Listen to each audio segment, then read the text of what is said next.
Episode की शुरुआत में हमें बताया जाता है कि ये डिकेड्स पहले की बात है कि यहाँ पर एक डायमेंशनल स्टॉर्म ब्रोक आउट हो गया था। इसकी वजह से यहाँ पर गॉड्स आ गए, फेरीज आ गए, गोस्ट आ गए, मॉन्स्टर्स आ गए, एंजल्स आ गए, डीमंस आ गए, एल्व्स आ गए और इसी तरह के बाकी लेजेंडरी डायमेंशनल बीइंग्स। और यहाँ पर जितनी भी डायमेंशनल बीइंग्स आई थी उनको 4 कैटेगरीज में चेंज कर दिया गया था।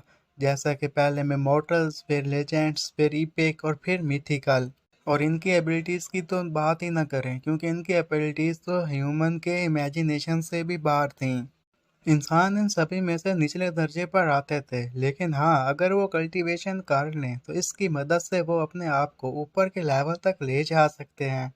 कल्टीवेशन के अलावा इनके पास एक और तरीका होता है और उस तरीके को आजमा लें तो उसकी मदद से भी ये तेज़ी से आगे बढ़ सकते हैं। और दूसरा तरीका ये है कि उन डायमेंशनल बीइंग्स को हंट करना होगा और उनके पास जो डायमेंशनल क्रिस्टल होगा अगर वो उसे पर्सनल यूज़ के लिए इस्तेमाल करते हैं तो इससे वो जल्द ही ग्रो अप कर पाएंगे।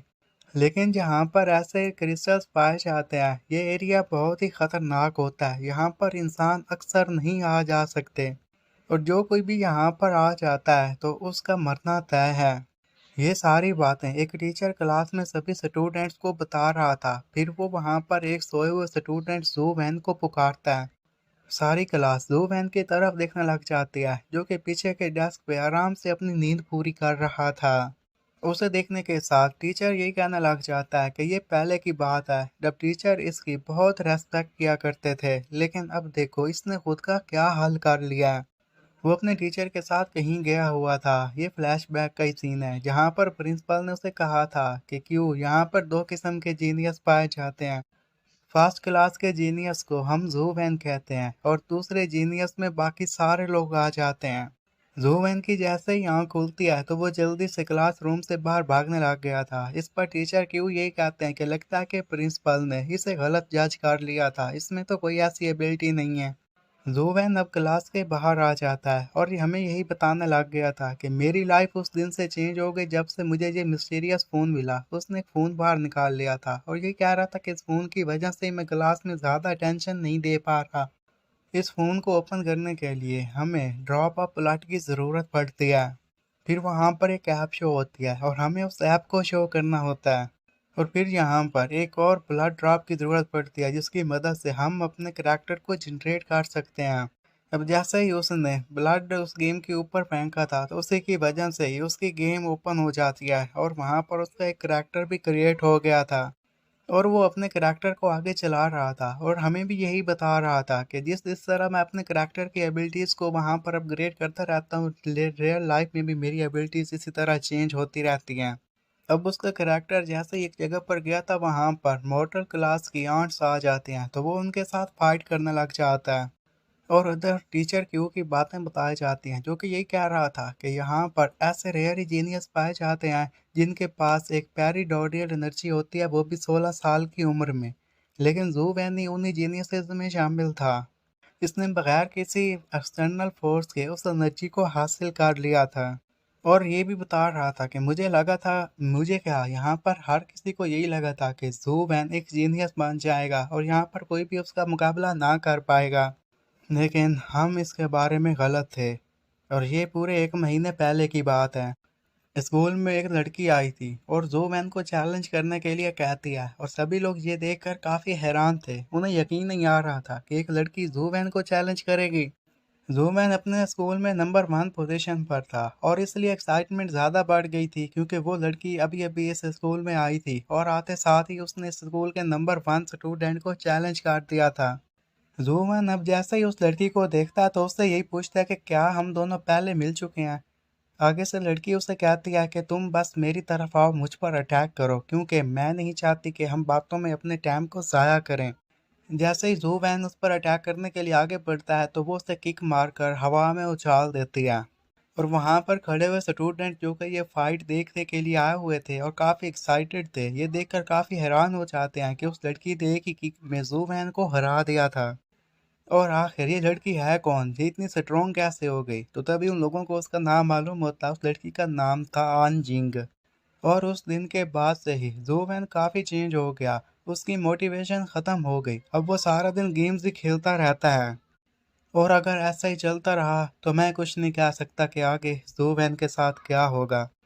जबकि उधर जूवैन यही कहने लग जाता है कि अगर ऐसा ही चलता रहा गेम में तो मैं एक जैकपॉट को ज़रूर हिट कर पाऊंगा। वह बांड को मार के जैसे ही आगे बढ़ रहा था तभी उसे वहां पर एक क्रिस्टल मिलता है, तो उसे देखते साथ ही वो जल्दी से जाकर उस क्रिस्टल को पिक कर लेता है। फिर जैसा ही उसने उस क्रिस्टल की एनर्जी को ऑब्जर्व किया था तो रियल लाइफ में भी वो उस एनर्जी को फील कर पा रहा था, क्योंकि इसकी वजह से जो ब्लड का ड्रॉप उसने गेम खेलने के लिए यूज़ किया था उसी ब्लड ड्रॉप में सारी एबिलिटीज आती थी और वो फिर प्लेयर में ट्रांसफ़र हो जाती थी। इसकी मदद से वो अपने स्टैट्स वगैरह भी देख पाता था, और जो कि रियल लाइफ में देखना काफ़ी मुश्किल था, लेकिन यहाँ पर वो आराम से अपने स्टैट्स चेक कर सकता था। और ये 1 महीने पहले की बात है जब उसकी स्ट्रेंथ का लेवल 7 था, स्पीड का लेवल 4 था, कॉन्स्टिट्यूशन का लेवल 7 था और पेरीमोरियल एनर्जी 1 थी। और 1 महीने के अंदर अंदर ही उसकी स्ट्रेंथ 9 तक पहुंच गई, स्पीड 5 तक पहुंच गई, कॉन्स्टिट्यूशन 8 तक पहुंच गया और पेरीमोर्डियल एनर्जी 4 तक पहुंच गई। और अपने स्टैट्स को देखने के साथ ज़ूवैन हमें यही बताने लग गया था कि मुझे डर है कि अगर मैं इसी तरह मेडिटेशन करता रहता तो मैं ये पॉइंट्स कभी ना हासिल कर सकता। मुझे इस पॉइंट्स को हासिल करने में सैकड़ों साल लग सकते थे, लेकिन यहाँ पर मैं सब कुछ जल्दी हासिल कर पा रहा हूँ। और मन ही मन में ये भी कह रहा था कि जो मेरे लिए सबसे बड़ा पछतावा है वो ये है कि ये क्रिस्टल रियल लाइफ में नहीं आ सकते। अगर रियल लाइफ में ये क्रिस्टल आ सकते तो मैं इन्हें बेच देता, उससे मुझे काफ़ी अच्छे पैसे मिल जाते और मैं अपनी ज़िंदगी आराम से गुजार सकता था। वो अब गेम खेल रहा था कि तभी उसके सामने रेड म्यूटेटेड आंट आ जाती है। उसे देखकर वो थोड़ा सा हैरान हो जाता है। वो उसके साथ फाइट तो कर रहा था, लेकिन ये बात जानता था कि ये रेड आंट बाकी नॉर्मल आंट से काफ़ी डिफरेंस होती हैं। इनकी जो स्पीड है वो भी उनसे काफ़ी तेज़ होती है, जिसके साथ फाइट करने में उसे काफ़ी दिक्कत आती है। वो उसके साथ फाइट करने के लिए अभी रेडी हुआ था कि तभी वहां पर और भी आंट्स आ जाती हैं और उन्हें देखकर इसके पसीने छूट जाते हैं। और फिर साइड पर से एक लड़की गुजर रही थी, उसका नाम था फैंग रोशी। फैंग रोशी को देखने के साथ ही ज़ूबेन यही कहता है कि अब मुझे कोई ये मत कहना कि ये यहाँ पर मेरे लिए आ रही है। वो नहीं चाहता था कि उससे पता चले कि मैं ये गेम खेलकर खुद को स्ट्रोंग बना रहा हूँ। वो अपना सीक्रेट किसी को नहीं बताना चाहता था, लेकिन अभी वो गेम खेल रहा था तो गेम से ऑफ भी नहीं हो सकता था। फैंग अब उसके पास आ जाती है और ज़ूमैन को देखते साथ ये कहती है कि ज़ूमैन, फाइनली मैंने तुम्हें ढूंढ लिया। ज़ूमैन मन ही मन में ये कहने लग जाता है कि लगता है कि दूसरों को नहीं पता कि मैं यहाँ पर क्या काम करता हूँ। उन्हें तो ऐसा लगता है कि मैं टेक्नोलॉजी के साथ एडिक्ट हो चुका हूँ, एक आम टीनेजर की तरह। फैंग फिर ज़ूवैन के पास आकर उसे यही कहती है कि मैं उम्मीद करती हूँ कि तुम मेरी टीम को ज्वाइन कर लोगे। हमारा आखिरी प्रैक्टिकल टेस्ट होने वाला है, उसके बाद हम ग्रेजुएट कर लेंगे। ज़ूवैन हैरान हो जाता है और फैंग को यही कहता है कि क्या तुम चाहती हो कि मैं तुम्हारी टीम को ज्वाइन करूं? और आखिर मैं ही क्यों? तुम क्यों चाहते हो कि मैं तुम्हारी टीम ज्वाइन करूं? और मन ही मन में गेम के बारे में सोच रहा था और ये कह रहा था कि अगर ऐसा ही चलता रहा तो मैं गेम में जल्द ही हार जाऊंगा। फैंग यही बताने लग जाती है कि मैं अपनी ऐसी टीम बनाना चाहती हूँ जिसमें स्ट्रॉन्ग मेंबर शामिल हों और हम अच्छे से परफॉर्म कर सकें और हाई स्कोर हासिल कर सकें, और तुम में वो स्ट्रेंथ है जिसका मैं यूज़ कर सकती हूँ। ज़ूवैन उसे कहता है कि तुम 1 महीने पहले वाले ज़ूवैन के बारे में बात कर रही होगी, अब मैं काफ़ी चेंज हो चुका हूँ, मुझे इन चीज़ों से अब कोई लेना देना नहीं है। फैंग चिल्लाते हुए कहती है कि तुम ज़ूवैन नहीं हो जैसे तुम पहले हुआ करते थे, तुम मेरे लिए वैसे के वैसे ही हो। और मैं जानती हूँ कि तुम्हारे साथ फाइट करने में मुझे कितना मज़ा आएगा। तुम सभी भी स्ट्रॉन्ग हो, खुद को नीचा मत दिखाओ। अब उसे पता था कि उसकी फैंग वहां से नहीं जाने वाली, तो ज़ूवैन उसे कहता है कि तुम जाकर आन जिंग से क्यों नहीं पूछती। तो इस पर वो बताती है कि आन जिंग ने ऑलरेडी स्कूल ट्रांसफ़र कर लिया है। इस पर हैरान होते हुए कहता है कि क्या? फैंग उसे बताने लग गई थी कि उसकी क्लास से डिफरेंस है, वो मॉडल क्लास तक पहुंच चुकी है, वो तो सिर्फ स्कूल में तुम्हें पीटने के लिए ही आई थी। अब मुझे नहीं पता कि तुम्हारे दरमियान कौन सा फटा हुआ था कि वो तुम्हें यहाँ पर पीटने के लिए आ गई। आन जिंग के बारे में सुनते ही वो अब उसी के बारे में सोचने लग गया था। जब उसे कुछ भी उसके रिलेटेड याद नहीं आता तो वो फैंग को यही बताता है कि वेल, मुझे नहीं पता कि आखिर पास में मारा उसके साथ कौन सा फटा हुआ कि वो बदला लेने के लिए मुझसे आ गई, चलो उसके बारे में बातें करना छोड़ दो। फैंग कहती है कि लगता है कि मैं कुछ ज़्यादा ही सोच रही हूँ। वेल, तुम ये बताओ कि टीम ज्वाइन करने के बारे में तुम्हारा क्या ख्याल है, तुम इसके बारे में क्या जवाब देना चाहोगे? ज़ूमैन उसे कहता है कि अगर तुम्हें इससे कोई दिक्कत नहीं है तो फिर मुझे क्या दिक्कत हो सकती है, मैं तैयार हूँ तुम्हारी टीम को ज्वाइन करने के लिए। फैंग वहां से जाते हुए ज़ूवैन को एक और बात बताती है कि मैंने दो और टीममेट्स को भी चूज कर लिया, अब हम चार हो गए हैं, हम चारों की टीम बन गई है, तो हम इकट्ठे ही ट्रेनिंग किया करेंगे क्योंकि आगे जाकर हमें मिशन भी तो कंप्लीट करने हैं। उसके जाते बाद ही फिर ज़ूवैन अपनी गेम पर फोकस करने लग जाता है। जहां पर उसने एक आंट को मारा था तो उसे एक क्रिस्टल मिल जाता है। वो यही कहता है कि पहले जाकर मैं इसे पिक कर लूं। वो उसे पिक करने के लिए आगे बढ़ ही रहा था कि बाकी की आंट्स की नज़र उस पर पड़ जाती है और वो अटैक करने के लिए उसकी तरफ आगे बढ़ती हैं। और यहीं पर ये गेम एंड हो जाता है क्योंकि उसका काम तमाम हो चुका था। अब गेम के ख़त्म होने बाद ही वो यही कहता है कि लगता है कि अब मुझे इसके बारे में भूलना होगा। अब मुझे जाकर अपने घर कुछ चीज़ों को चेक करना होगा। कि तभी उसे वहाँ पर एक क्रिस्टल शो होना शुरू हो जाता है। अब वो चेक करना चाहता था कि ये किस किस्म का क्रिस्टल है। तो जैसे उस पर ब्लड टच करता है तो उसमें उस ट्रांसफॉर्मेशन शुरू हो जाती है और ये देखकर वो काफ़ी हैरान हो गया था। वो मन ही मन में ये कहने लग जाता है कि अब मुझे कोई ये बात बताना कि ये क्रिस्टल लेजेंड का क्रिस्टल है। तो लगता है कि इसकी वजह से तो मेरी अब ताकतें और भी ज़्यादा बढ़ने वाली हैं, मैं और भी ज़्यादा स्ट्रॉन्ग होने वाला हूँ। और ये तो वाकई एक पैराडॉर्मियल एनर्जी का ही क्रिस्टल था क्योंकि इसकी वजह से उसकी पैराडॉर्मियल एनर्जी 9 लेवल तक पहुंच जाती है। फिर वो फैंग के पास चला गया था। जैसे ही फैंग जाकर अपनी टीममेट्स को बताती है कि हमारा चौथा मेंबर जू वैन है, तो इस पर वो सारे हैरान हो जाते हैं।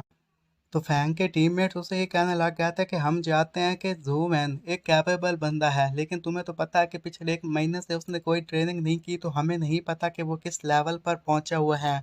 और तुम्हें तो पता ही है कि हमारा गोल है कि हम इसमें पहली पोजीशन हासिल करना चाहते हैं। मेरा एक दोस्त है, उसका नाम है ज़ेंग जी, उसके साथ अच्छी बनती है, तो अगर तुम चाहो तो मैं उसे यहाँ पर लेकर आ सकता हूँ और उसे टीम ज्वाइन करवा सकता हूँ।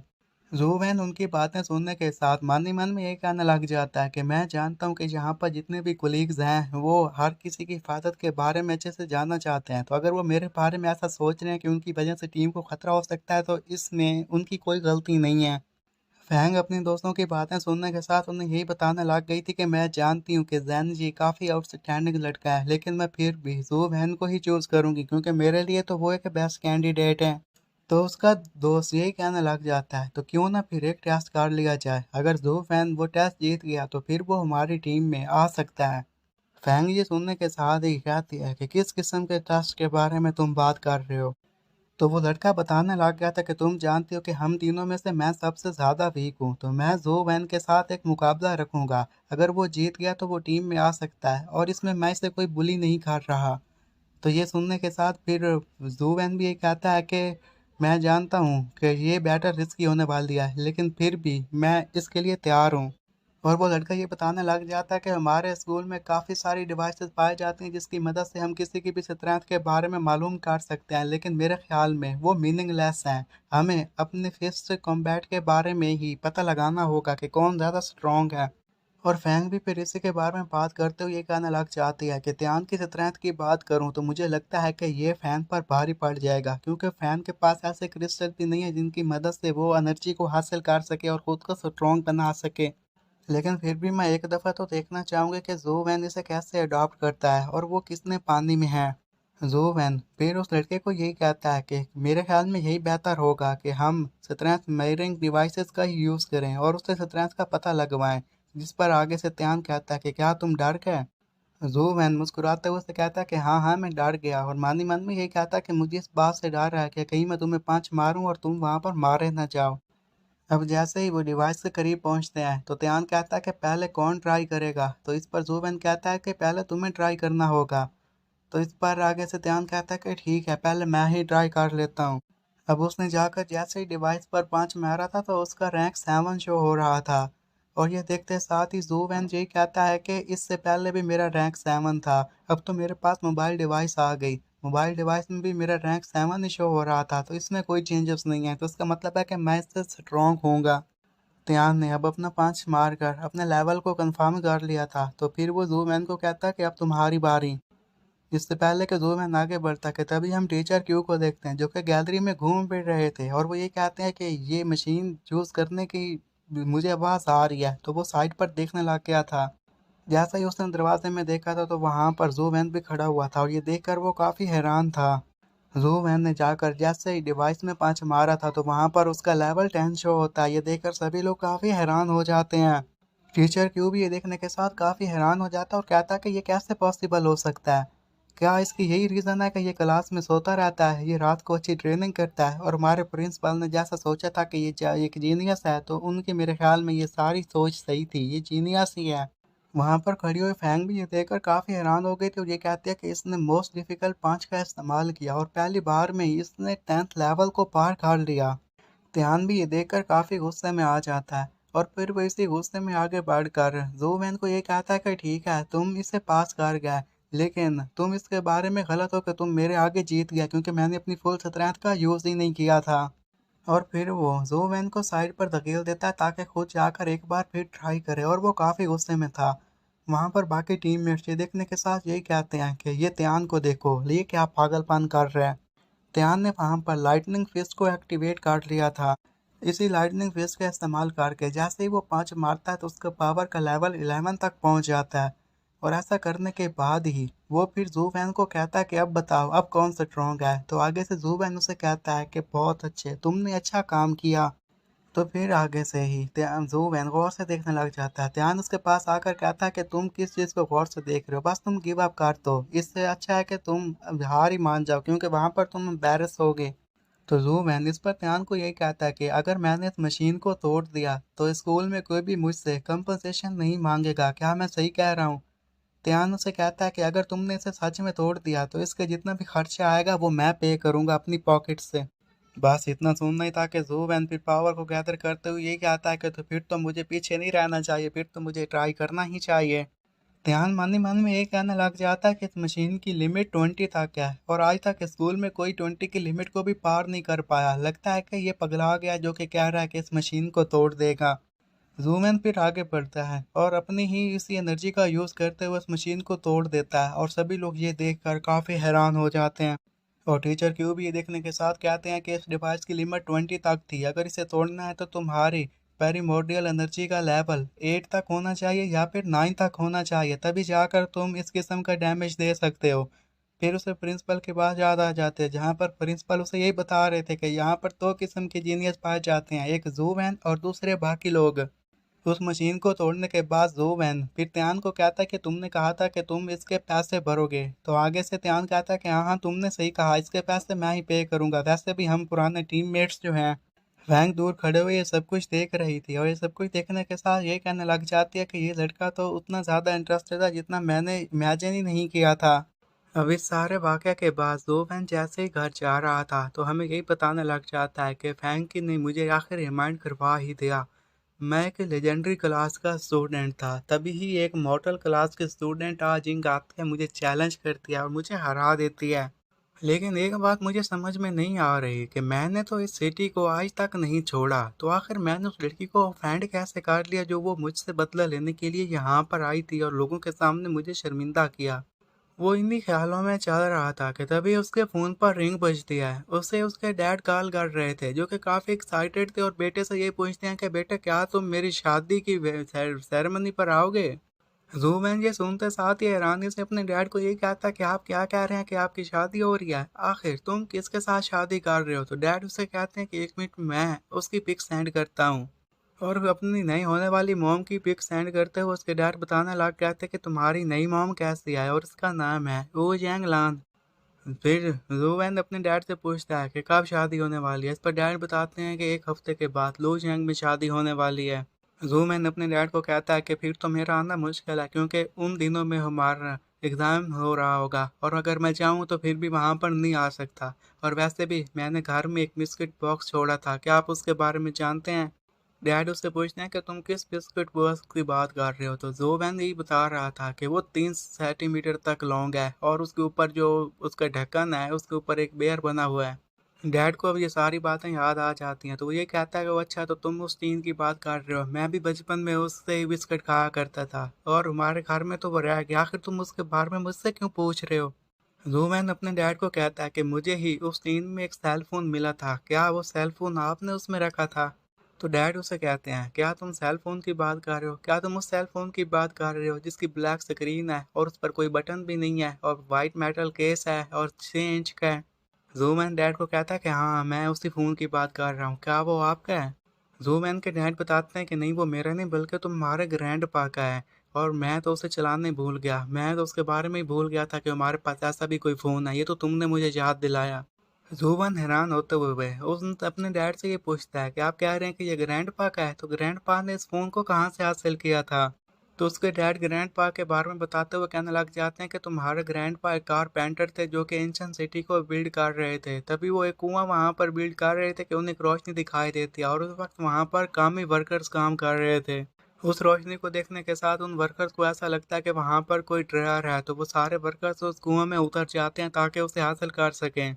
उन्हें वहां पर एक टीन का बॉक्स दिखाई देता है और बॉक्स में से रोशनी बाहर निकल रही थी। जैसे ही बॉक्स को ओपन करते हैं तो उसके अंदर एक सेल फोन पड़ा हुआ था। तो पहले तो वो सेल फोन चमक रहा था, लेकिन जैसे ही उस डिब्बे से बाहर निकलते हैं उसी के साथ ही उसकी स्क्रीन ब्लैक हो जाती है और उसके कोई बटन भी नहीं थे और वहां पर चार्ज करने का कोई पोर्ट भी नहीं था। तुम्हारे ग्रैंडपा और बाकी लोग इसे देखकर काफी निराश हो गए थे। उन्हें ऐसा लगा था कि उन्हें खजाना मिलेगा, लेकिन ये तो ऐसा फोन था जो कि चार्ज भी नहीं होता था, और सभी लोग इसमें इंटरेस्ट लेना बंद कर दिया। तुम्हारे ग्रैंडपा फिर उस फोन को घर लेकर आ गए, और वो फ़ोन इतना क्रैपी था कि मैं उसे एक दफ़ा शॉप पर लेने के लिए गया कि ताकि वहाँ पर ऑन हो सके और मैं इसे बेच सकूँ और उससे कोई सिगरेट हासिल कर सकूँ, लेकिन मजाल है कि वो फ़ोन ऑन हुआ हो। तो अब वैसे वो बिकने वाला नहीं था, तो मैंने उसे बिस्कुट बॉक्स में रख दिया था। क्या तुम उसे बेचने वाले हो ताकि उससे कुछ पैसे कमा सको? क्योंकि मुझे नहीं लगता कि वो कभी भी ऑन होने वाला है। और अपने डैड की ये सारी बातें सुनने के साथ ज़ूबैन यही कहने लग जाता है कि थैंक यू डैड, क्योंकि अगर आप उसे बेच देते तो हो सकता है कि मेरे में अभी इतनी एबिलिटी ना आई होती जो आज मेरे पास पावर है। और उसके डैड पे यही बताने लग जाते हैं कि मुझे नहीं लगता कि वो फ़ोन कभी भी ऑन होने वाला, क्योंकि वो टूट चुका होगा। और वैसे भी मैंने अपनी शादी के बारे में तुम्हें बताना था तो तुम्हें बता दिया। अब ये तुम पर डिपेंड करता है कि तुम आओगे या नहीं आओगे। ज़ू फैन के अब डैड की कॉल कटने के बाद मन ही मन में ये कहने लग जाता है कि ये ancient wall of guide ancient city में उन्हें मिला था, मैं भी शायद वहीं पर जा रहा हूँ। लेकिन मैं तो डैड से पूछना भूल ही गया कि क्या कभी उन्होंने किसी को ऑफेंड किया है। और फिर हम इस बात से कुछ दिन के बाद का सीन देखते हैं, जहाँ पर एक लड़का भागते हुए एक और बंदे से टकरा जाता है जो कि काफ़ी स्ट्रॉन्ग दिखाई दे रहा था। जैसे ही वो बंदा आगे बढ़ता है तो पीछे से बाकी लोग यही बात करने लग जाते हैं कि आखिर ये बंदा है कौन। और फिर त्यान को दिखाया जाता है। त्यान ज़ूमैन के पास जाकर उसे ये कहने लग जाता है कि प्लीज़ मुझे माफ़ कर देना, क्योंकि मेरे एक दोस्त ने अपनी टीम में मुझे इनवाइट किया है, तो मैं तो तुम्हारे साथ नहीं रह सकता और टीम को ज्वाइन नहीं कर सकता। और ये कहते साथ ही वो वहाँ से भाग जाता है। उसके जाते बाद ही फिर ज़ूबैन यही कहने लग जाता है कि त्यान ने तो हमें धोखा दे दिया। अब क्या इसके बारे में फैंग को पता है? क्या फैंग के पास कोई और टीम मेंबर है? हमें उस टीम मेंबर को हासिल करना होगा। टीम मेंबर हासिल करना इतना भी आसान नहीं होता। फिर वो अपने एक और टीम मेंबर लीजी की तरफ देखते हुए उससे ये पूछता है कि क्या तुम्हें पता है कि आखिर त्यान ने इस टीम से विड्रॉ क्यों किया? तो इस पर लीजी उसे उस बात का जवाब देने की बजाय ये कहने लग जाता है कि मुझे भी माफ़ कर देना, मैं भी इसमें तुम्हारा साथ नहीं दे सकता। जब ज़ूबैन उससे पूछता है कि इसकी रीज़न क्या है, तो वो कहता है कि रीज़न के बारे में मत पूछना, बस मुझे तुम्हारे लिए काफ़ी बुरा लग रहा है। वो उसके बारे में फैंग से बात करने के लिए जाता है, तो वहाँ पर फैंग का चेहरा भी लटका हुआ था। फैंग भी उसे सॉरी कहती है, लेकिन उससे पहले कि वो आगे कुछ एक्सप्लेन कर पाती तो ज़ूमैन उसे कहता है कि ठीक है, तुम आगे मत बताओ, मैं तुम्हारी बात समझ गया।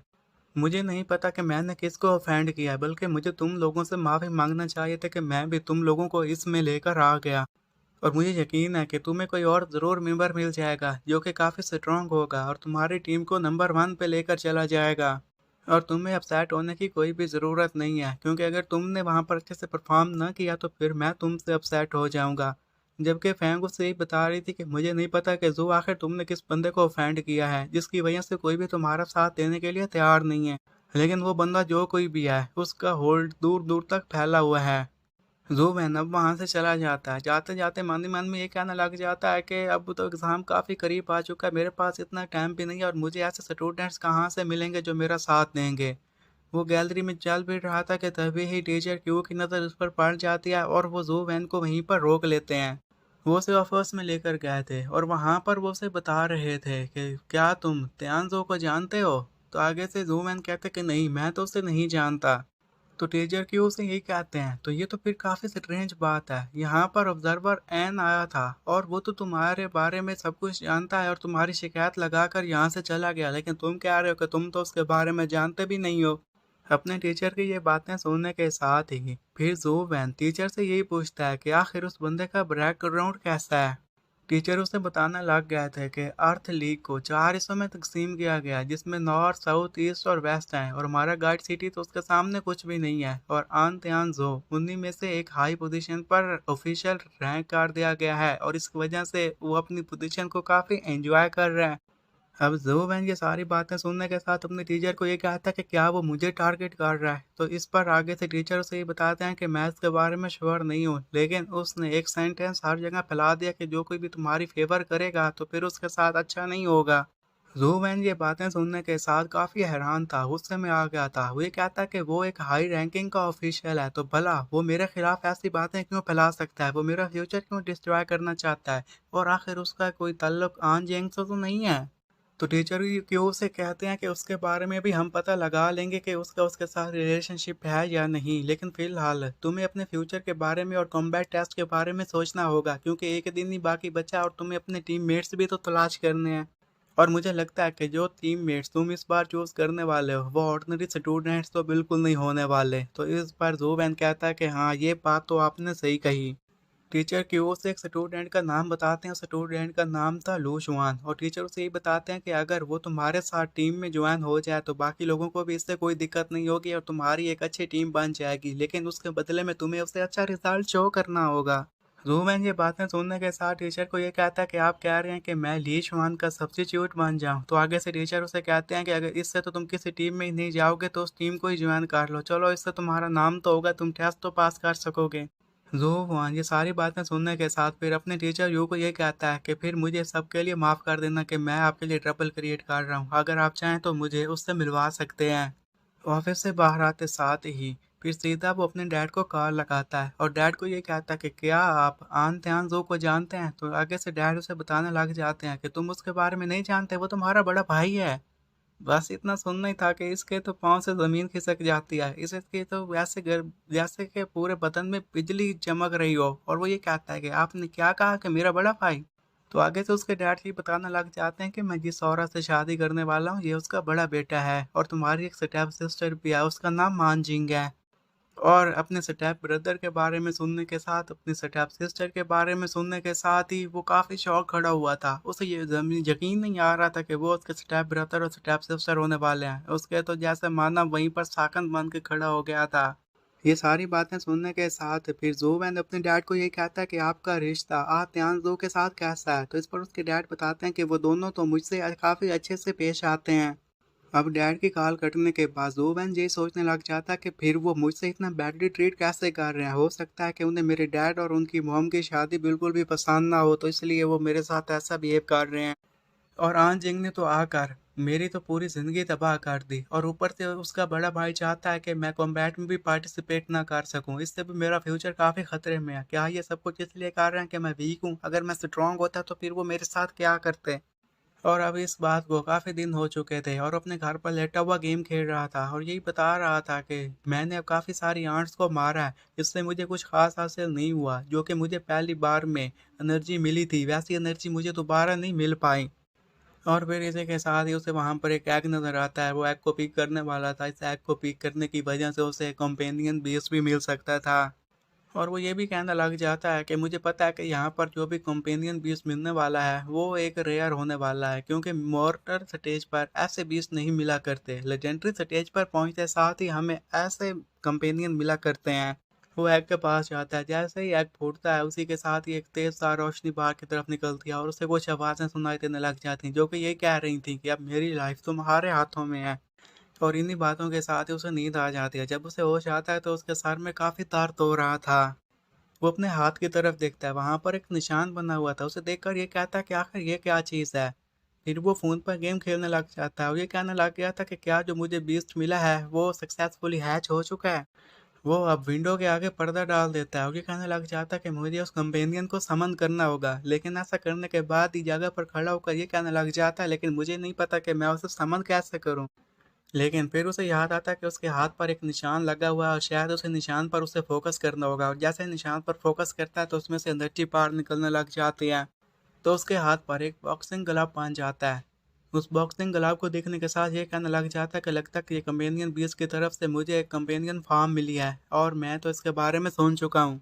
और वैसे भी मैं इसके हैंड की स्ट्रेंथ यहाँ पर तो चेक नहीं कर सकता, मैं बाहर ही जाकर चेक करूँगा क्योंकि मुझे पता है इससे मेरे कार में नुकसान हो सकता है। और फिर उसका वही कंपेनियन व्यूज़ उसके बिल्कुल सामने आ जाता है, जो कि एक आंट की तरह दिख रहा था। उसे देखते साथ ही वो ये कहने लग जाता है, वैसे तो ये काफ़ी खतरनाक है लेकिन दिखने में तो काफ़ी क्यूट लग रहा है और मैं इस पर राइड भी करूँगा जब मुझे कभी चांस मिलेगा तो।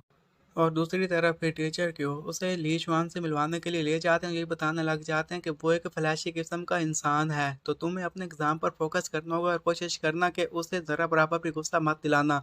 तो इस पर आगे से वो यही बताता है कि आप टीचर टेंशन ही मत लें, आपने जैसा कहा मैं वैसे ही करूँगा। वो लोग फिर एक सुप्रीम रॉयल हेल्थ क्लब जाते हैं और वहाँ पर जाते साथ ही टीचर यही बताते हैं कि हम यहाँ पर second son of Lee family की तलाश में आए हैं, तो एक लड़की उन्हें रास्ता दिखाती है।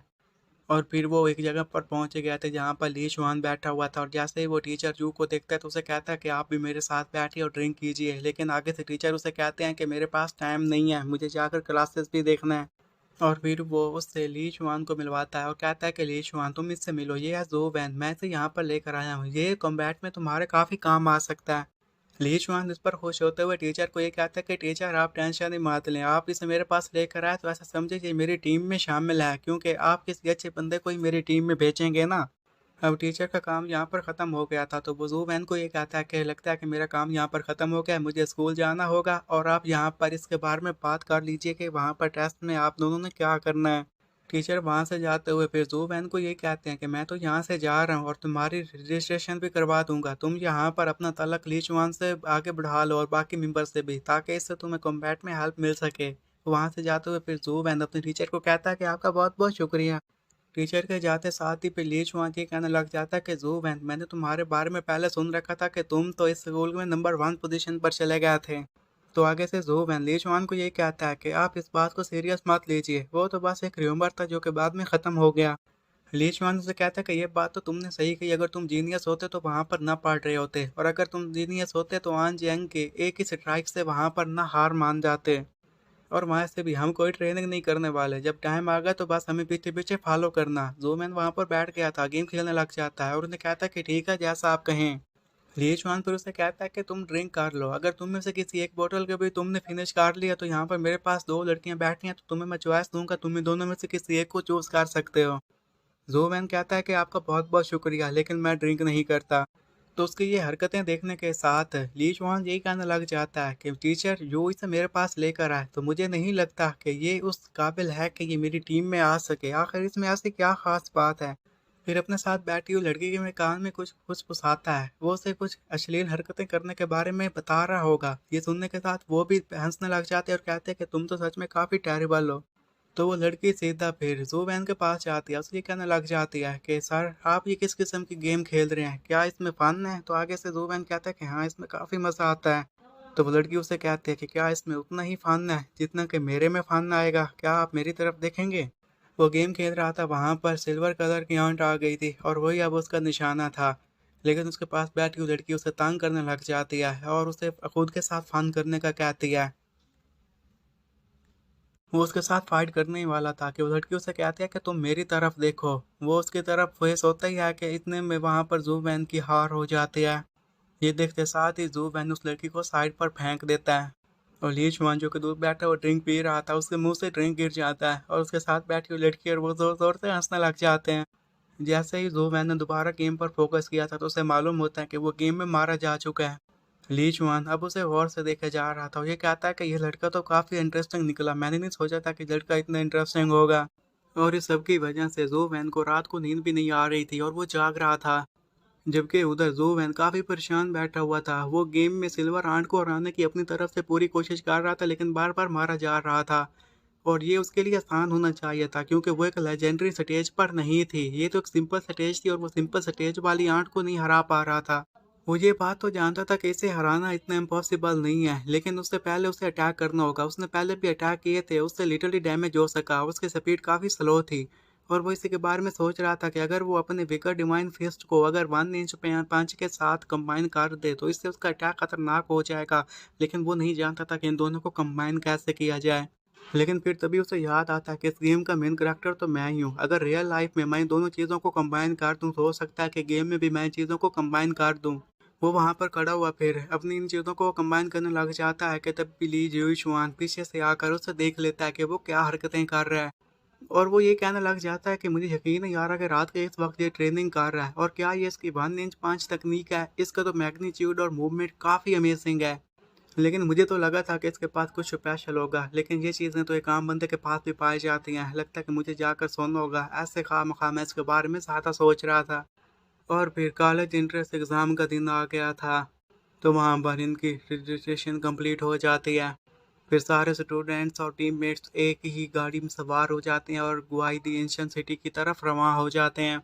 और हमें भी इस सिटी के बारे में ये बताया गया था कि जब यहाँ पर डायमेंशनल स्टॉर्म आई थी तो इस सिटी को एक डायमेंशनल जोन में चेंज कर दिया गया था। जैसा कि ये एक डायमेंशनल एरिया था, तो यहाँ पर जितनी भी चीज़ें रहा करती थीं उनकी डिग्रीज ऑफ म्यूटेशन भी अलग अलग थीं। और इस शहर के बाहर काफ़ी आर्म्ड सोल्जर्स पाए जाते हैं, उनके पास पेट्रोलिंग के टैंक्स भी थे, और यहाँ पर कोई भी पास के बगैर शहर में नहीं जा सकता था। और यहीं पर जाकर उनका कॉम्बैट टेस्ट होने वाला था, और इसके बारे में ब्लू चैन अच्छी तरह जानता था। वो जैसे ही उस जगह पर पहुंचता है तो देखता है कि अभी तक उसके टीममेट्स लीच वन और बाकी वहां पर नहीं पहुंचते, तो वो ये कहता है कि यहाँ पर रुककर मैं उनका थोड़ी और देर तक वेट करूंगा। वो अब वो सिटी के गेट को देख रहा था कि तभी उसके फ़ोन में रिंग बजना शुरू हो जाती है, तो ये देखकर वो कहता है कि क्या डैड मुझे कॉल कर रहे हैं। लेकिन नहीं, ये तो एक अलार्म बज रहा था और उसके ऊपर ब्लड कलर्ड अवतार था। वो इसे देखकर हैरान इसलिए हुआ था कि क्योंकि इसमें तो ना कोई कॉल फंक्शन था और ना ही कोई और फंक्शन जिससे ये वाइब्रेशन कर सके, तो अब ये वाइब्रेशन क्यों कर रहा है। उसके सामने एक कैमरा आ चुका था, और इस कैमरे को देखकर भी वो हैरान हो जाते क्योंकि पास में भी उसने इस कैमरे को कभी नहीं देखा था। और ये कैमरा यहाँ पर किस लिए आया, क्या ये चाहता कि मैं यहाँ पर एक सेल्फी लूँ। तब वो वहाँ पर फोटोज़ बनाने के लिए जैसे बटन क्लिक करता है, लेकिन वहाँ पर कोई भी फोटोज़ नहीं आ रहे थे, और ये देखकर वो ये कहता है कि क्या इसका ये कैमरा फंक्शन ब्रोकन हो चुका है। लेकिन जैसे ही उसने गोईदी सिटी के ऊपर उसकी फोटो का क्लिक किया था, तो वहाँ पर बीपी बजना शुरू हो जाती है। तो ये देखकर वो हैरान हो जाता है और ये कहता है कि कहीं ऐसा तो नहीं है कि ये गेम डंजन बन चुका है। तब उसके पास और करने के लिए काम ही नहीं था, तो वही सोचा है क्यों ना यहाँ पर रुक कर मैं गेम ही खेल लूँ। जैसे ही वो अपने ब्लड का ड्रॉप उसे प्रोवाइड करवाता, तभी उसका अवतार गेम में आ चुका था और वो गेम इस डंजन में इंटर हो जाता है। और फिर उसे अभी सिटी का इंटीरियर आराम से नजर आ रहा था। जैसे ही उसका अवतार आगे बढ़ा था कि तभी वहां पर उसे एक डायमेंशनल क्रिएचर नजर आ जाती है जो कि एक स्केलेटन सोल्जर था। तो इसी के साथ ही जू वैन फाइट करने लग जाता है। वो ये कहना लग जाता है कि स्केलेटन सोल्जर के साथ मैं पहली दफ़ा फाइट कर रहा हूँ, लेकिन इससे अंदाज़ा हो गया है कि इसकी स्पीड और स्ट्रेंथ इतनी भी ज़्यादा नहीं है जितनी मैं समझ रहा था। मैंने आर्ट्स के साथ फाइट की थी, तो उनके साथ फाइट करने में मुझे काफ़ी दिक्कत पेश आती थी, लेकिन इन्हें तो मैं इजीली हरा पा रहा हूँ। और आगे बढ़कर वो काफ़ी सारे स्केलेटन सोल्जर्स का कंज्यूमर भी निकाल चुका था। और उसने सिर्फ पहले स्केलेटन सोल्जर को मारा था कि तभी वहां पर एनर्जी स्किल क्रिस्टल ड्रॉप हो जाता है, और ये देखकर वो हैरान हो जाता है। उसे यकीन नहीं आ रहा था कि एक ही स्केलेटन सोल्जर को मारने की वजह से उसे इतना बड़ा क्रिस्टल मिल गया। तो अब उस क्रिस्टल में जितनी भी एनर्जी थी, तो वो सारी के सारी एनर्जी को वहीं पर ऑब्जॉर्व कर लेता है। और इस एनर्जी को ऑब्जॉर्व करने की वजह से उसे इतना ज़्यादा दर्द नहीं हुआ था जितना उसे दर्द द फिगर डिवाइन फेस्ट को एक्वायर करने की वजह से होता है। उसे अब स्केलेटन फॉर्म मिल चुकी थी, और इसको देखते साथ ये कहता है कि ये तो एक लो किस्म की स्किल है, पता नहीं अब मैं इसका कहाँ पर यूज़ करूँगा। चलो जो भी हो, मिल तो गई। अब उसे और स्केलेटन फॉर्म्स चाहिए थी, अगर वो उन सारे को इकट्ठे कर लेता हो सकता है कि ये पावरफुल बन जाती। और वहीं पर उसने म्यूटेटेड वेगर आंट को भी बुला लिया था जो कि उसे कंपेनियन के तौर पर दी गई थी। वो उस पर सवार हो जाता है और जहाँ पर जितने भी स्केलेटन्स नजर आ रहे थे उन पर वार करके उन्हें मारता रहता है। अब वहाँ पर उसने काफ़ी सारे स्केलेटन्स को मार दिया था और इस गेम में उसे काफ़ी टाइम हो जाता है, लेकिन अभी तक उसे वो क्रिस्टल नहीं मिला था जो उसे पहली बार ही मारने में मिल गया था, और इससे उसकी और भी ज़्यादा गुस्सा बढ़ता जाता है। वो फिर आगे बढ़ता रहता है, तभी उसे वहाँ पर एक स्केलेटन सोल्जर का बॉस नजर आ गया था जिसके इर्द गिर्द काफ़ी सारे स्केलेटन्स खड़े हुए थे। कि तभी फिर वो बॉस आगे बढ़ता है और इस पर अटैक करके इसे वहीं पर ख़त्म कर देता है, और जहाँ पर इसकी ये गेम ख़त्म हो गई थी। तभी फिर वो सिटी गेट की तरफ देखने लग गया था, वहाँ पर उसकी नज़र आन जिंग पर पड़ जाती है। उसे देखकर वो काफ़ी हैरान हो गया था। वो लड़की आन फेंग आगे बढ़कर उसे 5 मारने के लिए आगे बढ़ती है, लेकिन वो वहीं पर अपनी जगह पर खड़ा रहता है। और आन फेंग उसे बताती है कि ये अंकल फेंग ने मुझे दिया था, ये मैं तुम्हें दे दूं। और अंकल फेंग कोई और नहीं बल्कि जू वैन के डैड थे। अब वो जैसे ही उसे चीज़ दे देती है, तो फिर आन जेंग उसे ये कहने लग गई थी कि अंकल फेंग जो कुछ भी तुम्हारे लिए कर रहे हैं ना, मुझे लगता है कि उनकी ये सारी एफर्ट्स आ जाएंगी क्योंकि तुम काफ़ी वीक हो। क्योंकि चाहे कितनी भी चीज़ ज़्यादा इम्पोर्टेंट और ख़ास क्यों ना हो जाए या अच्छी क्यों ना हो जाए, लेकिन तुम जैसे बंदे को दी जाए तो उस चीज़ को ज़ाया करना ही अच्छा है।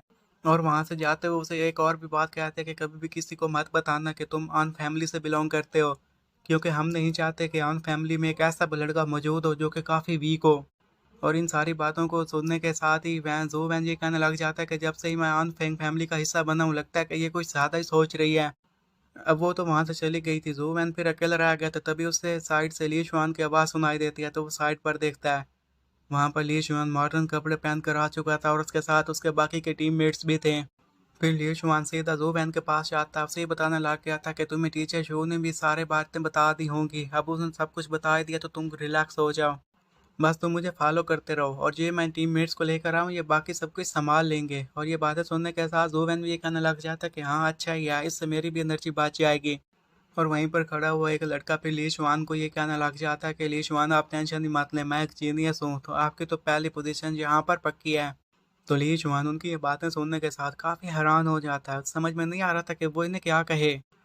तभी दूसरा मेंबर भी आगे बढ़ते हुए ये कहने लग जाता है कि ली शुआन आप सब कुछ हम पर छोड़ दें, हम कुछ भी यहाँ पर गलत नहीं करेंगे। जूबेन वहाँ पर खड़ा हुआ ये सब कुछ देख रहा था और वो मन ही मन में ये कहता कि लगता है कि ये उन दोनों को मेरे से कोई भी इंट्रोडक्शन नहीं करवाएगा, क्योंकि ये तो उसके लिए टूल्स हैं जो कि यहाँ पर सिर्फ गेम में ही उनका यूज़ करेगा। कि तभी वहाँ पर एक गार्ड आता है और यहाँ पर जितने भी पार्टिसिपेंट्स आए थे वो ये गाना लग जाता है कि तमाम पार्टिसिपेंट्स अपनी अपनी टीम में ऐड हो जाएं, क्योंकि यहाँ पर जल्द ही तुम्हें चूज़ किया जाएगा और ये एग्ज़ाम जल्दी स्टार्ट होने वाला है। तो ये सुनते साथ ही सभी लोग फिर अपनी अपनी टीममेट्स में आना शुरू हो जाते हैं।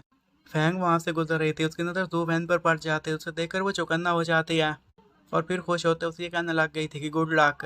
तभी सारे लोगों की जैसे टीम्स कंप्लीट हो जाती हैं तो वो एक पोर्टल के करीब जाते हैं। उस पोर्टल पर एक बंदा खड़ा हुआ था, ये कहता है कि तुम्हें यहाँ पर जाकर स्केलेटन सोल्जर्स को मारना होगा और वहाँ से तुम्हें क्रिस्टल्स मिलेंगे और उन्हीं क्रिस्टल के बेस पे ही तुम्हारे स्कोर को काउंट कर दिया जाएगा, जिसके स्कोर ज़्यादा होंगे वो पहले नंबर पे आ जाएगा और वाइस वर्सा। अब जैसा कि तुम सभी लोग इस पोर्टल में इंटर होने वाले हो तो मैं सिर्फ इतना ही कह सकती हूँ कि तुम सभी को गुड लक। और इन सारी चीज़ों को देखने के साथ फिर ज़ू वैन यही कहने लग गया था कि क्या ये जो लैंडस्केप यहाँ पर बनी है ये उसी डिजास्टर की वजह से बनी थी। बस इतना कहते साथ ही अब वो सभी लोग उसी पोर्टल में एंटर होना शुरू हो जाते हैं। अब वो लोग जैसे ही पोर्टल में इंटर हुए थे कि तभी वहाँ पर काफ़ी सारे स्केलेटन्स आ जाते हैं और वो स्केलेटन्स उन पर अटैक करने लग गए थे, तो इनके ही टीम के मेंबर्स भी उन स्केलेटन्स के साथ अच्छे से फाइट करते हैं। वो लोग खसूसन जो कि ली शुआन अपने साथ लेकर आया था, वो फाइटिंग में काफ़ी अच्छे थे और जो स्केलेटन उनके करीब आता था वो उसे आराम से मारते जाते थे। और ऐसा करने में उन्हें भी अब काफ़ी मज़ा आ रहा था, जैसा कि वो बंदे ही इसके लिए थे। और वहाँ पर कुछ स्केलेटन की खोपड़ियों को देखने के साथ ही ज़ूवैन भी यही कहता है कि लगता है कि मुझे यहाँ पर ज़्यादा फिक्र करने की कोई ज़रूरत नहीं है, ये लोग यहाँ पर सब कुछ संभाल लेंगे और बाकी ये तो वक्त ही बताएगा। फिलहाल तो मैं ठीक हूँ और इस थ्योरी को भी थोड़ी ही देर में कंफर्म कर लिया जाएगा कि यहाँ पर मुझे कुछ नहीं होगा।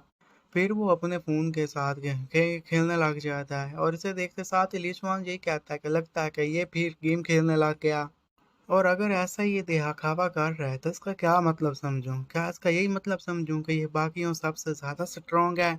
अब जैसे ही ज़ूमैन ने अपनी गेम को ओपन किया था तो गेम में उसे जो कुछ भी दिखाया जा रहा था वो रियलिटी में भी वही था। इन सबको देखने के साथ वो हैरानी से ये कहने लग जाता है कि ना सिर्फ यहाँ के गेट मेरी डंजन के मुताबिक है, बल्कि यहाँ पर जो स्ट्रक्चर है, लेआउट है, वो सारा का सारा वैसा ही है जैसा कि मैंने गेम में देखा था। तो इसका क्या मतलब समझूं? क्या इसका ये मतलब हो सकता है कि मेरी गेम ने यहाँ के सारे ब्लूप्रिंट की कॉपी कर ली थी? और अगर ऐसी ही बात है तो वो ज़्यादा चौकन्ना हो जाता है। अब उसके पसीने आना शुरू हो गए थे, क्योंकि उसे पता था कि अगर यहाँ पर सब कुछ वैसा ही है जैसा गेम में दिखाया गया तो यहाँ पर स्केलेटन नाइट भी होगा।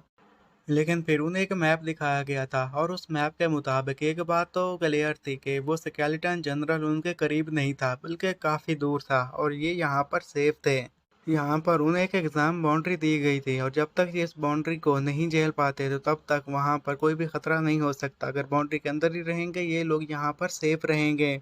अब एक जगह पर रुकने के साथ जैसे ही सारे लोग रुक गए थे तो ये भी आगे बढ़ता है और उन सभी से ये पूछता है कि हमें वापस जाना चाहिए या फिर तुम लोगों का आगे जाने का इरादा है, क्योंकि यहाँ पर उन्हें इनके अलावा और कोई भी स्केलेटन सोल्जर नज़र नहीं आ रहा था और उन्हें ऐसा लग रहा था कि अब यहाँ पर कोई खतरा भी नहीं है।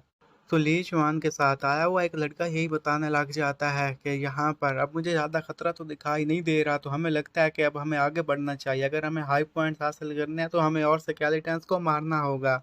जबकि ज़ू वैन ली शुआन को यही बताता है कि अगर हम और आगे बढ़े तो हम एग्ज़ाम की बाउंड्री से बाहर आ जाएंगे, और तुम्हें पता है ना कि यहाँ पर कितना ज़्यादा खतरा होगा अगर हम बाहर आ गए तो ली शुआन के आया साथ ही लड़का ये कहने लग जाता है कि तुम सीधे सीधे से बात करो ना और कहो ना कि तुम्हें डर लग रहा है। हम यहाँ पर आए गए हैं तो देखा हमने आराम से स्केलेटन्स को मार दिया, तो हम आगे बढ़ेंगे और जो स्केलेटन हमें मिलेगा हम उसे मारेंगे और इससे हम और भी ज़्यादा पॉइंट्स हासिल कर सकते हैं।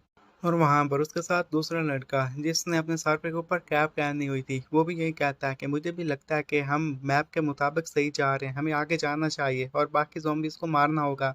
ली शियान उन दोनों की बातें सुनने के साथ ज़ोवैन को ये कहने लग जाता है कि इनकी बातों में वाक़ई काफ़ी सेंस है, तो तुम हमारे साथ चलो, ये दोनों हमारे साथ हैं, तो तुम्हें परेशान होने की कोई ज़रूरत नहीं है। हम पर खतरा आएगा तो ये हमें बचा लेंगे। और इतना सुनने के साथ ही फिर ज़ोवैन मन ही मन में ये कहने लग जाता है कि अब तो मैं मुश्किल में फँस गया, कि मैं नहीं बता सकता कि आखिर कितना बड़ा खतरा है और ये किस खतरे में जा रहे हैं। वो फिर गेम बाहर निकालते हुए ये कहने लग जाता है कि मुझे उस जानवर की शतरंज के बारे में पता लगाना ही होगा, चाहे इसमें मेरी जान क्यों ना चली जाए या फिर उससे मारने के लिए मैं फेल क्यों ना हो जाऊं, क्योंकि मैं उसकी कमजोरियों के बारे में भी जानना चाहता हूं। अगर हम फाइट करते हुए बिल्कुल एंड तक पहुंच गए और हमारी जान को खतरा हुआ तो मैं ली शुआन को यहाँ से बचा कर भाग जाऊंगा। फिर वो आगे बढ़ने लग जाते हैं। वहां पर कुछ और स्केलेटन आ गए थे और तभी ली शुआन के साथ ही आगे बढ़कर एक लात दे मारता है, जिसकी वजह से उस स्केलेटन का हाल बुरा हो गया था। वो लोग फिर इसी तरह तेजी से आगे बढ़ते रहते हैं और स्केलेटन्स को मारते रहते हैं। और जबकि वहीं पर ली शुआन का दोस्त जो वैन वहाँ पर गेम खेलते हुए आगे बढ़ रहा था और वो जनरल के साथ फाइट तो करता रहता है लेकिन हर बार ही मारा गया था। तो इन सब की वजह से वो भी काफ़ी तंग आ जाता है। वो ये कहने लग जाता है कि चाहे मैं कुछ भी क्यों ना कर लूँ, जंप करूँ, डॉज करूँ, फिर भी मैं यहाँ पर मारा जाता हूँ। इसे हराना तो मेरे लिए इम्पॉसिबल सा लग रहा है। ये तो सिल्वर विंग फ्लाइंग आंट से भी काफ़ी मुश्किल दिख रहा है। लेकिन एक बात उसने यहाँ पर और भी नोटिस की थी, और वो यह बात ये थी कि स्केलेटन जनरल हर वक्त अपनी स्पीड को मेंटेन नहीं कर सकता था। वो अपनी स्पीड को उसी वक्त ज़्यादा करता था जब वो उसने अपनी एनर्जी की स्केल का यूज़ करना होता था। लेकिन वो ये बात भी जानता था कि उस जनरल को हमारे ग्रुप के हराना तो काफ़ी मुश्किल होगा। तो अगर अगर ऐसा ही चलता रहा तो वो जनरल हमें आकर सभी को मार देगा और हम में से कोई नहीं बचने वाला। फिर वो लोग आगे बढ़ रहे थे और वहीं पर जैसे एक और स्केलेटन को मारते हैं तो एक क्रिस्टल नीचे की तरफ गिर जाता है। ली जुआन का दोस्त ये देख लेता है तो जल्दी से आगे जाकर उस क्रिस्टल को उठा लेता है और ये कहता है कि ये तो एक डायमेंशनल क्रिस्टल है। और क्रिस्टल को उठाने की वजह से वो काफ़ी खुश हो गया था और ब्रदर ली जुआन को इसके बारे में बता देता है। फिर जाकर उसने वही क्रिस्टल ब्रदर ली जुआन को दे दिया था, तो ली जुआन भी उसे हासिल करके काफ़ी खुश हो जाता है। अब जूमैन ये सब कुछ देखने के साथ बिल ली शुआन को यही कहता है कि हमने ऑलरेडी काफ़ी सारे पॉइंट्स हासिल कर लिए हैं, तो मुझे लगता है कि अब तो हमें वापस चले जाना चाहिए। तो आगे से फिर वही लड़का चलाते हुए उसे ये कहना लग जाता है कि ऐसा तो नहीं है कि तुम यहाँ पर आकर इनके साथ फाइट कर रहे हो, फाइट तो हम कर रहे हैं, तुम्हें किस बात की जल्दी है, हम आगे जाएंगे, अपना काम करेंगे और स्केलेटन को मारेंगे। और कैब वाला लड़का भी ये कहने लग जाता है कि ये बिल्कुल सही कह रहा है, हमें और आगे जाना चाहिए, अच्छा होगा कि अगर हम इनमें से किसी और को और टिपटा दें। और ली जुआन भी फिर अपने फ़ोन को चेक करता है और चेक करने के बाद यही बताने लग गया था कि जो यहाँ पर इंफॉर्मेशन दी गई है उसके मुताबिक तो यहाँ पर कोई भी डेडली क्रिएचर मौजूद नहीं है, तो हम आगे बढ़ सकते हैं, हमें यहाँ पर ज़्यादा खतरा नहीं है। लेकिन ज़ोवैन ये बात सुनने के साथ ही आगे बढ़कर ली जुआन का हाथ पकड़ लेता है। तो ली जुआन जैसे उसकी तरफ देखता है तो ज़ोवैन उसे यही कहता है कि क्या तुमने सिक्स सेंस के बारे में सुना है। ली जुआन हैरान हो जाता है और फिर उसे कहता है कि तुम क्या कह रहे हो, कौन से सिक्स सेंस। तो आगे से ज़ूबैन यही बताने लग गया था कि जब से मैं यहाँ पर आया हूँ मुझे ऐसे लग रहा है कि आगे खतरा ज़्यादा होने वाला है, तो हमारे लिए अच्छा चीज़ है कि हम जल्दी से यहाँ से चले जाएं। अगर तुम्हें मुझ पर यकीन है तो मेरे साथ वापस चलो, क्योंकि अब जैसे ही मैं और ज़्यादा आगे बढ़ता जा रहा हूँ मेरी ये सिक्स सेंस और भी ज़्यादा तेज़ होती जा रही है। तो वहाँ पर खड़ा हुआ लीशवान का दोस्त ये सब कुछ देखने के साथ उसे यही कहता है कि क्या तुमने क्या कहा कि सिक्स सेंस, ये क्या मजाक चल रहा है यहाँ पर। और फिर वो गुस्सा करते हुए जैनबो को ये कहने लग गया था कि बिरहत्तर तुम्हें अपने साथ लेकर आया है, अगर वो हार गया तो क्या तुम इस सब की जिम्मेदारी खुद लोगे। ज़ूफेन ये बातें सुनने के साथ उसे ये कहना लग जाता है कि ये जो सिटी है ना, ये एक छोटी सी जगह है, यहाँ पर हम ऑलरेडी आ चुके हैं। ये इतनी बड़ी जगह नहीं है कि यहाँ पर बाकी लोगों को ज़्यादा स्केलेटन्स मिल जाएंगे और ज़्यादा पॉइंट्स हासिल कर लेंगे। मुझे लगता है कि हम ऑलरेडी काफ़ी सारे पॉइंट्स हासिल कर चुके हैं, तो हमें कोई नहीं हरा सकता। और आप लोगों को तो पता ही है कि इतने पॉइंट्स होने के बावजूद भी हमें और ज़्यादा आगे जाने की कोई ज़रूरत नहीं है, क्योंकि बाकी लोग भी आगे नहीं जाने वाले। तो बेहतर तो यही है कि हम यहाँ से वापस चले जाएँ। ली शुआन ये सारी बातें सुनने के साथ अब थोड़ा सा सोचने लग जाता है और वो ये कहने लग गया था कि ज़ुबैन इस बात को लेकर बिल्कुल सही कह रहा है। कि तभी ही पीछे से एक खंजर आकर उसकी पीठ में लगता है और इससे ली शुआन की हालत काफ़ी ख़राब हो जाती है। और उसे ये चाकू किसी और ने नहीं बल्कि जियांग हाओ ने मारा था। और इस बात को लेकर दूसरा लड़का काफ़ी ज़ोर से चिल्लाता और कहता है कि जियांग हाओ तुमने ये क्या किया। जिस पर जियांग हाओ उस लड़के को यही कहता है कि तुम मेरे रास्ते में मत आना, जैसे मैंने इसे मारा है वैसे मैं तुम्हें भी मार दूंगा, तो बेहतर तो यह है कि तुम मुझसे दूर रहना। जबकि ली जुआन इस सब की वजह से काफी शॉक था। उसे यकीन नहीं आ रहा था कि उसके टीम का मेंबर उसके साथ ये करेगा। अब उसे उसके जख्म भी काफी गहरे थे।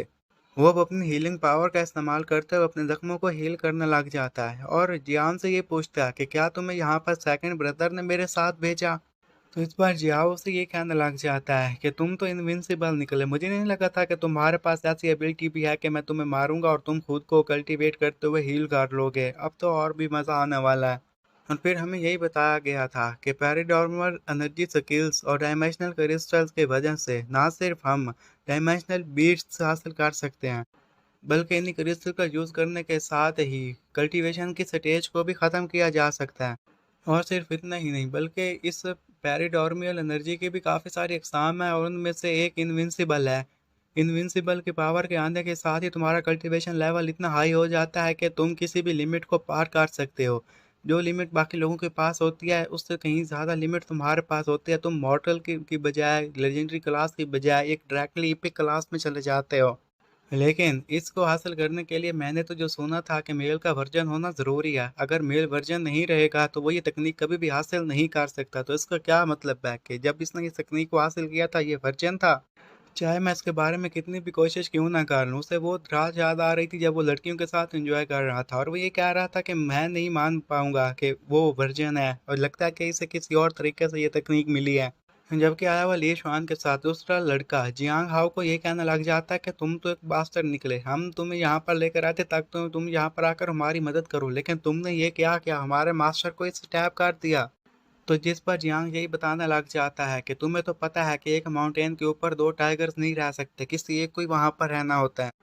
और इतना सब कुछ देखने के साथ ली शुआन यही कहने लग जाता है कि ऑफिशियली मुझे हाई पोजीशन हासिल करने में कोई इंटरेस्ट नहीं है, लेकिन अगर सेकंड ब्रदर मेरे साथ पंगा लेना चाहता है तो ठीक है, मैं उसके साथ पंगा लेने के लिए तैयार हूँ। तो आगे से जियांग यही बताने लग जाता है कि अगर किसी चीज़ को तुमने ब्लेम करना है तो तुम अपने एक्शंस को ब्लेम करो, तुम्हारे एक्शन हमेशा से ही रॉन्ग रहे हैं। तुम्हें अब एक रियल इंसान की तरह पेश आना चाहिए। और इतना कहते साथ ही वो फिर ली शुआन पर अटैक कर देता है। ली शुआन अपनी जगह से थोड़ा सा पीछे हट गया था और उस अटैक से बाल बाल बच जाता है। जबकि दूर खड़े हुए वेंजो और उसका दोस्त ये सब कुछ देखकर काफी हैरान हो गया था। उन्हें यकीन नहीं आ रहा था कि ये बंदा इतना खतरनाक हो सकता है। उसके पास एक स्नेक भी था और वो कोई छोटा मोटा स्नेक नहीं बल्कि एक्सप्लोसिव स्केल्ड स्केल्स था। और ये देखते साथ ही दूसरा लड़का जोर से चिल्लाते हुए ये कहने लग जाता है कि ये तो इम्पॉसिबल है, तुम तो इमॉर्टल स्टेज पर थे ना, तो तुम्हारे पास ये लेजेंडरी स्टेज का बीस्ट कैसे आ सकता है। क्योंकि एक लेजेंडरी स्टेज का बंदा ही अपने एग को हैच करवा सकता है और उसमें से इस किस्म की चीज़ों को बाहर निकाल सकता है। और इसके बारे में लिu शुआन अच्छे से जानता था और जियांग ये देखते साथ ये कहने लग जाता है कि तुम्हें तो काफ़ी नॉलेज है और लगता है कि तुम्हारा सेकंड भाई बिल्कुल सही कह रहा था, तो इसलिए तुम्हें तो मारना ही होगा। फिर वो अपना खंजर लेकर तेजी से उस पर अटैक करने के लिए आगे बढ़ता है। जैसे ही उसने अटैक किया था तो वहां पर ली शुआन अपनी जगह से नहीं हिलता। अब जैसे ही उसका चाकू उसके करीब जाता है तो ली शुआन ये देखते साथ ही अपने हाथ की मदद से उसके चाकू को पकड़ लेता है।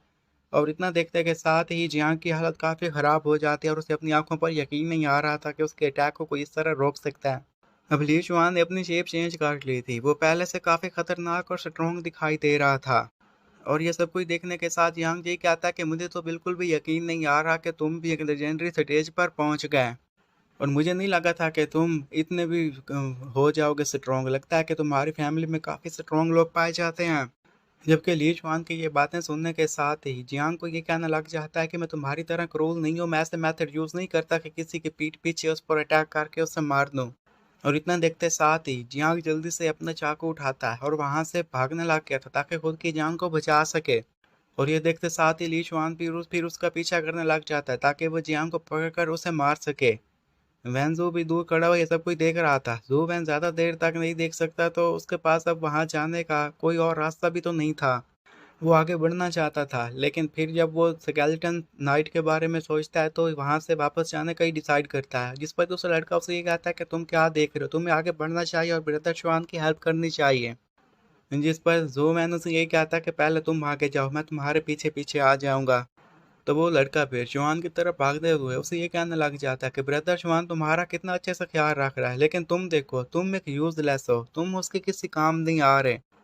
तो जो वैन भी ये कहने लग जाता है कि अगर मैं अब भी चाहूँ तो उसकी मदद करने के लिए जाऊँ, फिर भी मैं उसकी मदद नहीं कर सकता, क्योंकि मैं जानता हूँ कि वो स्केलेटन काफ़ी स्ट्रॉन्ग है। और ऊपर से ली शुआन की बात करूं या फिर जियांग की बात करूं, इन दोनों के पास लेजेंडरी क्लास की कंपेनियन बीस्ट हैं, तो ये दोनों तो उसके साथ फाइट कर सकते हैं, लेकिन मेरे पास तो कुछ भी नहीं है जिसकी मदद से मैं स्केलेटन के साथ फाइट करूं। और अगर हम लोग स्केलेटन नाइट के साथ पंगा लेने के लिए पहुंच ही जाते हैं तो मुझे लगता है कि हम कहीं मारे ना जाएं। और मेरे पास अब कोई रास्ता भी नहीं है। तो वो फिर अपना ब्लड निकालते हुए कहने लग गया था कि लगता है कि अब तो ली शुआन की हेल्प करना ही होगी, क्योंकि वो फिर दोबारा गेम खेलना चाहता था और इस गेम की मदद से उसकी वीकनेस का पता लगाना चाहता था और उसकी वीकनेस के पर अटैक करके फिर उसे आराम से रियल लाइफ में मारना चाहता था। अब वो गेम में आ चुका था, वहां पर कुछ और स्केलेटन्स उसे नजर आ जाते हैं और उन स्केलेटन्स में स्केलेटन नाइट भी था, जो कि उस पर तेजी से अटैक करने के लिए आगे बढ़ता है। और ये सब कुछ देखने के साथ ही वो ये कहने लग जाता है कि मैं यहाँ से नहीं भाग सकता, मुझे इसके साथ फाइट करनी ही होगी, अब मेरे पास और कोई रास्ता नहीं है, मैं इसे अवॉइड नहीं कर सकता। हम जैसे जैसे स्केलेटन नाइट उस पर अटैक करता जा रहा था, तो ये भी अपनी फुर्ती दिखाते हुए उसके अटैक से बचने की अपनी तरफ से पूरी कोशिश करता रहता है। वो फिर इसी तरह गेम खेल ही रहा था कि तभी उसे ऐसा लगता है कि वो स्केलेटन नाइट आ चुका है, तो उसका ध्यान अब स्केलेटन नाइट की तरफ था और गेम में मौजूद स्केलेटन नाइट फिर उस पर हावी पड़ जाता है और फिर उसे मार देता है। लेकिन अब उसे तो ऐसा करना ही था, अगर अपने दोस्तों को बचाना था तो वहां तो जाना ही था, क्योंकि उसके पास और कोई चॉइस भी नहीं थी। लेकिन वहां से जाते हुए ये कहने लग जाता है कि मुझे एक ब्लाइंड स्पॉट नजर आई थी और वो उसके स्केलेटन के हॉर्स में थी, मुझे लगता है कि वही उसकी वीकनेस होगी। और वैसे भी मुझे खुद को मजबूत बनाना होगा, जब तक मैं खुद को मजबूत बनाए रखूंगा मैं कोई ना कोई उसे हराने का तरीका ढूंढ ही लूंगा। और ये कहते साथ ही फिर वो साइन पर भागने लग जाता है। वो जैसे ही उस जगह पर पहुंचता है तो वहां पर काफी तबाही हुई थी। सब कुछ देखने के साथ ही जैनवू ये कहने लग जाता है कि लगता है कि यहाँ पर ऑलरेडी काफी फाइट हो चुकी है। फिर उसे वो लोग नजर आ गए थे जो कि वहां पर अभी भी जियांग को पकड़े खड़े थे और उसकी अच्छी खासी पिटाई कर रहे थे। ये देखते साथ ही वो उनकी तरफ भागने लग जाता है। जैसे ही उसका टीममेट देखता है तो कहने लग जाता है कि ज़ू वैन बास्टर, तुम भी यहाँ पर आ गए, तुम्हें इतनी देर कैसे लग गई। जबकि ज़ू वैन वहां पर पहुंचते साथ ही उन्हें ये कहने लग गया था कि क्या तुम दोनों ठीक हो। तो आगे से वो ये कहने लग जाते हैं कि अगर हम सच बोलें तो हमें लगता है कि ये हार्डली होगा, हम नहीं बच पाएंगे, क्योंकि वहां पर अब से स्केलेटन नाइट आ चुका था। और उसे इस तरह देखते साथ ही जो वैन के भी पसीने छूट जाते हैं। वो ये कहता है कि असल में यह ऐसा दिखता है क्योंकि गेम में तो ये काफ़ी छुटकू सा था, यहाँ पर तो इसकी अपीयरेंस काफ़ी डिफरेंट है। गेम में तो एक छोटा सा बच्चा लग रहा था, लेकिन यहाँ पर देखो बहुत बड़ा स्ट्रॉन्ग। लेकिन वो इस बात से भी सबसे ज़्यादा हैरान था कि अभी तक उस स्केलेटन नाइट ने जियांग हाओ पर अटैक नहीं किया था।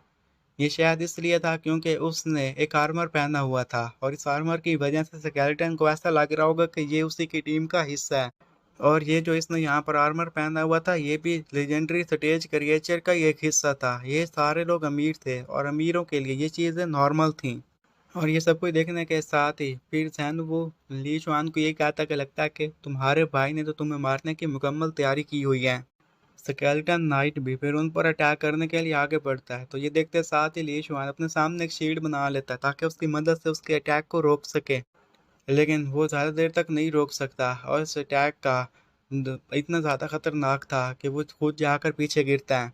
और इतना ही नहीं बल्कि उनका टीममेट की हालत भी इस अटैक की वजह से काफ़ी ख़राब हो गई थी और उसके मुंह से काफ़ी ब्लड बाहर निकलने लग जाता है। और वो ये कहने लग जाता है कि जैन वो तुम मुंह खड़े के आ देख रहे हो, आगे जाओ और ब्रदर शुआन की हेल्प करो, क्योंकि ब्रदर शुआन अब स्केलेटन नाइट के साथ फाइट कर रहा था। और सिर्फ इतना ही नहीं बल्कि ली शुआन तो वहाँ पर जियांग से भी बदला लेना चाहता था और वो जियांग को भी धमकी दे रहा था। और इस सब में जियांग को अब काफ़ी मज़ा आने लग जाता और वो भी ली शुआन को ये कहने लग गया था कि अगर तुम में हिम्मत है तो आकर मुझे मार दो। और इतना सब कुछ देखने के साथ जैन वो ये कहने लग जाता कि अगर ऐसा ही चलता रहा तो ली शुआन तो यहाँ पर पक्का मारा जाएगा, क्योंकि वो दो ऐसे खतरनाक बीस्ट के साथ फाइट नहीं कर सकता। तो वो फिर आगे बढ़कर ली शुआन को ये कहता है कि इसमें मैं तुम्हारी मदद करूंगा, तुम जाकर पहले उसका काम निपटा लो, लेकिन उसमें तुम्हें कितना टाइम लगेगा, तब तक मैं इस मॉन्स्टर को यहाँ पर आराम से रोके रखता हूँ। तो इतना सुनने के साथ ही ली शुआन से ये कहता है कि तुम बस सिर्फ मुझे 2 मिनट दे दो। तो उसे एक बार तो सुनाई नहीं देता और कहता है कि क्या। तो ली शुआन से दोबारा बताता है कि तुम मुझे 2 मिनट दे दो, 2 मिनट काफ़ी है, मैं 2 मिनटों में उसका काम निपटा दूंगा। जबकि वहां पर खड़ा हुआ जियांग यही सोचने लग गया था कि वो देखो, वो तो एक मॉडल स्टेज का ब्रैड है ना, उसमें इतनी हिम्मत कहाँ से आ गई कि वो स्केलेटन जनरल के साथ फाइट करने के लिए अकेले मैदान में उतर गया। और ज़ैनबू ने अब अपनी शर्ट उतार दी थी और वो ये कहने लग जाता है कि ठीक है लीचुआन, मैं तुम्हारे लिए 2 मिनट का बंदोबस्त तो कर सकता हूँ, 2 मिनट तक मैं इसे उलझाए रखूंगा और तुम जल्दी वापस आ जाना। और यहीं पर ये एपिसोड ख़त्म हो जाता है।